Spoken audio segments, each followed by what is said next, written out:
processor made it into this thing, so we have that. Since it doesn't look like we're going anywhere, well, we are going somewhere, alarmingly fast actually. But since we're not busy other than that, here's a couple of facts. He's not just a regular moron. He's the product of the greatest minds of a generation, working together with the express purpose of building the dumbest moron who ever lived. And you just put him in charge of the entire facility. Good, that's still working. Hey, just in case this pit isn't actually bottomless, do you think maybe you could unstrap one of those long fall boots of yours and shove me into it? Just remember to land on one foot.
Now, you already met one another on the limo ride over, so let me introduce myself. I'm Cave Johnson. I own the place. That eager voice you heard is the lovely Carolyn, my assistant. Rest assured, she has transferred your honorarium to the charitable organization of your choice. Isn't that right, Carolyn? Yes, sir, Mr. Johnson. She's the backbone of this facility. Pretty as a postcard, too. Sorry, fellas. She's married. To science.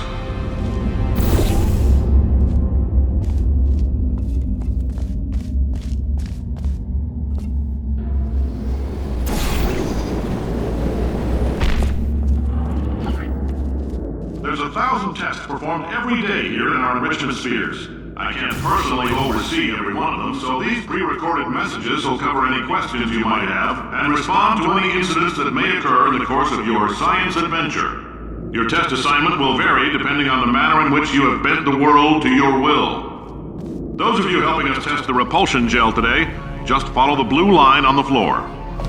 Those of you who volunteered to be injected with praying mantis DNA, I've got some good news and some bad news. Bad news is we're postponing those tests indefinitely. Good news is we've got a much better test for you, fighting an army of mantis men. Pick up a rifle and follow the yellow line. You'll know when the test starts.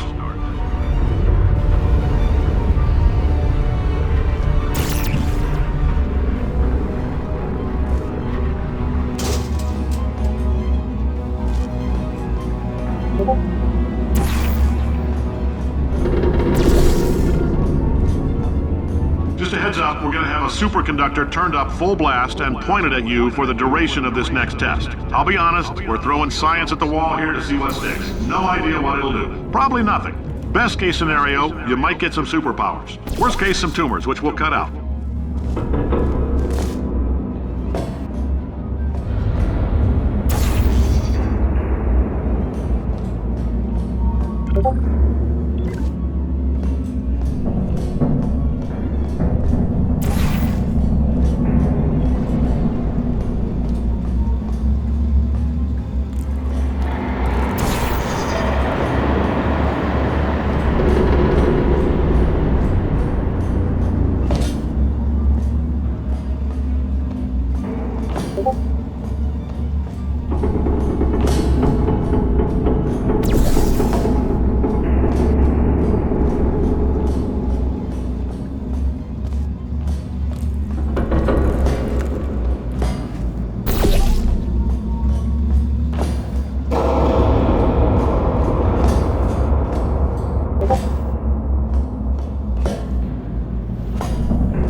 They say great science is built on the shoulders of giants. Not here. At Aperture, we do all our science from scratch. No hand-holding.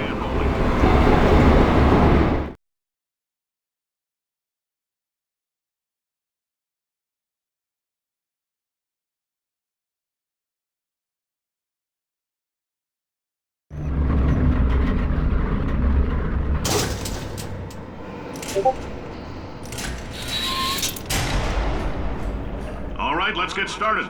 This first test involves something the lab boys call repulsion gel. You're not part of the control group, by the way. You get the gel. Last poor son of a gun got blue paint. All joking aside, that did happen. Broke every bone in his legs. Tragic, but informative. Or so I'm told.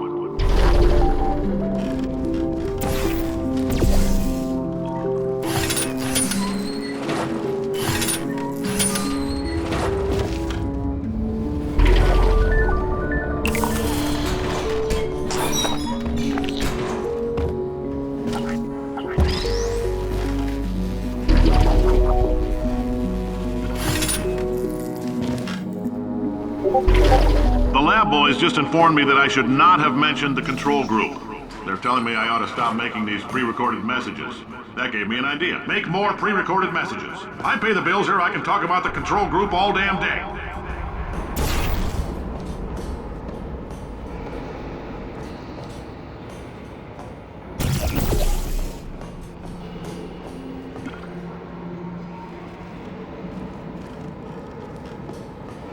For this next test, we put nanoparticles in the gel. In layman's terms, that's a billion little gizmos that are going to travel into your bloodstream and pump experimental genes and RNA molecules and so forth into your tumors. Now, maybe you don't have any tumors. Well, don't worry. If you sat on a folding chair in the lobby and weren't wearing lead underpants, we took care of that too.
Oh, in case you got covered in that repulsion gel, here's some advice the lab boys gave me. Do not get covered in the repulsion gel. We haven't entirely nailed down what element it is yet, but I'll tell you this, it's a lively one, and it does not like the human skeleton.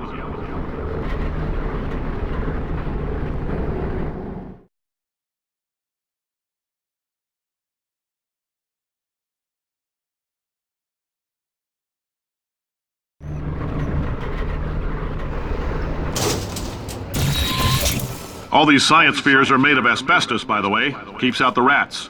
Let us know if you feel a shortness of breath, a persistent dry cough, or your heart stopping, because that's not part of the test. That's asbestos. Good news is the lab boys say the symptoms of asbestos poisoning show a median latency of 44.6 years. So if you're 30 or older, you're laughing. Worst case scenario, you miss out on a few rounds of canasta. Plus, you forwarded the cause of science by 3 centuries. I punch those numbers into my calculator, it makes a happy face.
like your style. You make up your own rules, just like me. Bean Counter said I couldn't fire a man just for being in a wheelchair. Did it anyway. Ramps are expensive.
coffee we gave you earlier had fluorescent calcium in it so we can track the neuronal activity in your brain. There's a slight chance the calcium could harden and vitrify your frontal lobe. Anyway, don't stress yourself thinking about it. I'm serious. Visualizing the scenario while under stress actually triggers the reaction.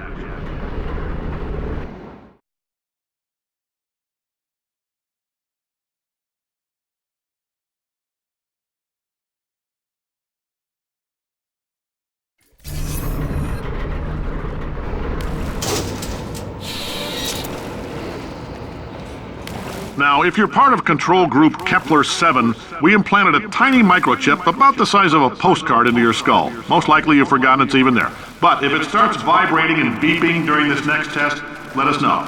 Because that means it's about to hit 500 degrees, so we're going to need to go ahead and get that out of you pretty fast.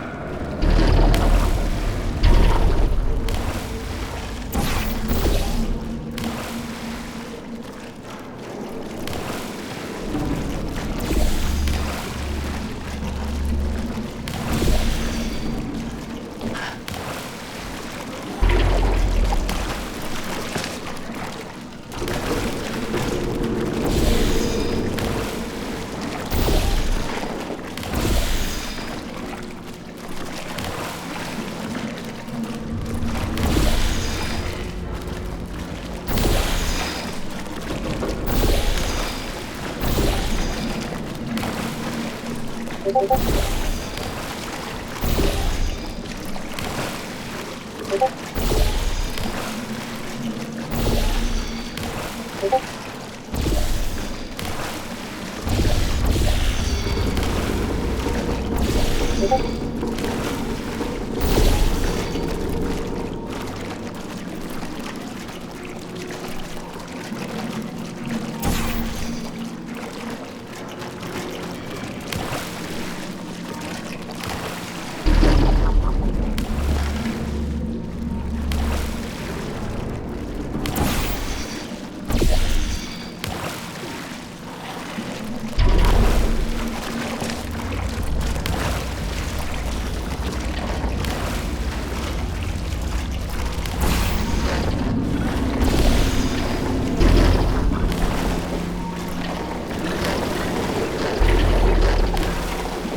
telling them, keep your pants on.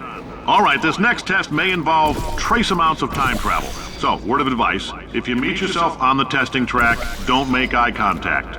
Lab boys tell me that'll wipe out time. Entirely. Forward and backward. So, do both of yourselves a favor and just let that handsome devil go about his business.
walks between tests.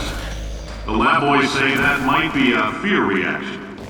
I'm no psychiatrist, but coming from a bunch of eggheads who wouldn't recognize the thrill of danger if it walked up and snapped their little pink bras, that sounds like projection. They didn't fly into space, storm a beach, or bring back the gold. No, sir, we did. It's you and me against the world, son. I like your grit. Hustle could use some work, though. Now let's solve this thing.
Isn't about why, it's about why not.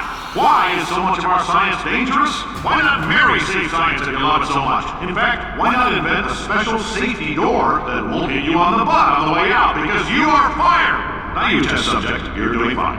Yes, you, box your stuff, out the front door, parking lot, car, goodbye.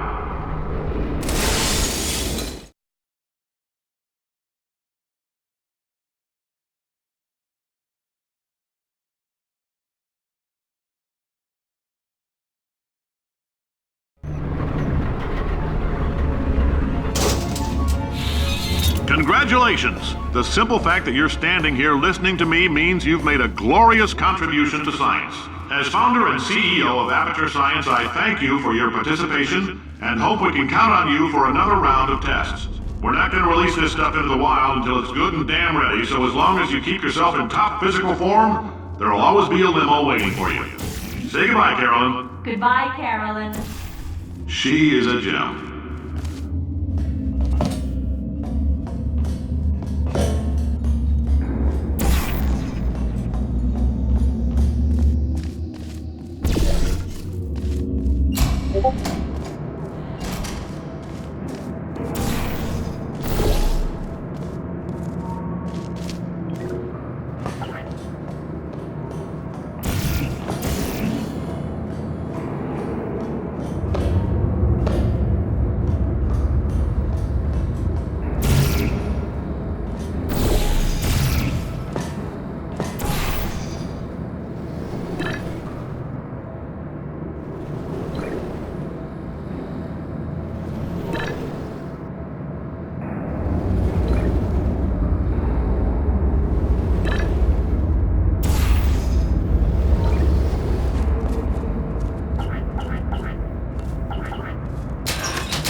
Greetings, friend. I'm Cave Johnson, CEO of Aperture Science. You might know us as a vital participant in the 1968 Senate hearings on missing astronauts. And you've most likely used one of the many products we invented, but that other people have somehow managed to steal from us. Black Mesa can eat my bankrupt... Sir, the testing? Right. Now you might be asking yourself, Cave, just how difficult are these tests? What was in that phone book of a contract I signed? Am I in danger? Let me answer those questions with a question. Who wants to make $60? Cash. You can also feel free to relax for up to 20 minutes in the waiting room, which is a damn sight more comfortable than the park benches most of you were sleeping on when we found you. So, welcome to Aperture. You're here because we want the best, and you're it. Nope. Couldn't keep a straight face. Anyway, don't smudge up the glass down there. In fact, why don't you just go ahead and not touch anything unless it's test related.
If I think too hard, I'm going to fry this potato before we get a chance to burn up in the atomic fireball.